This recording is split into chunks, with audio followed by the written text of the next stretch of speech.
നമുക്കാണെങ്കിൽ ഇന്ന് പെട്ടെന്ന് റവ കൊണ്ടൊരു ഉണ്ണിയപ്പം ഉണ്ടാക്കിയാലോ. ഉണ്ണിയപ്പം ഉണ്ടാക്കുന്ന കാര്യം പറഞ്ഞപ്പോൾ ഒരാളിങ്ങ് ഓടിയെത്തി. ആരെന്നറിയോ? നമ്മുടെ ചക്കര. അവൾക്ക് ഭയങ്കര ഇഷ്ടമാണ് ഇല്ലേക്കളെ. അപ്പം ഞാനെപ്പോഴും റവ എടുക്കുവാണേ. റവയുടെ അളവായിട്ടൊന്നും ഞാൻ എടുക്കുന്നില്ല, ഒരു ഏകദേശം അളവിൽ അങ്ങ് എടുക്കുക.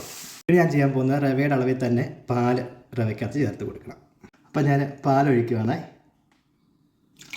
ഇനിയാണെങ്കിൽ ശർക്കര പാവ് കാച്ചണം, അതായത് ശർക്കരപ്പാനി ഉണ്ടാക്കും. ഞാനാണെങ്കിൽ കുക്ക് ചെയ്യുമ്പോഴേ മോക്കാണെങ്കിൽ ഇങ്ങനെ കസേരയൊക്കെ ഇട്ട് ഇങ്ങനെ നിൽക്കണം. അപ്പോൾ അവളിതെല്ലാം വാച്ച് ചെയ്യും.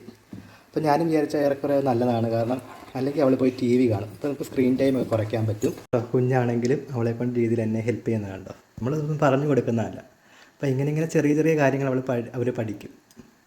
നമുക്ക് പാലൊക്കെ ചേർത്ത് സെറ്റായിരിക്കും. നമ്മൾ റവയ്ക്കകത്തോട്ട് നമ്മുടെ ചെറു ചൂടോടെ ഈ ശർക്കരപ്പാനി അങ്ങ് ഒഴിച്ച് കൊടുക്കണം.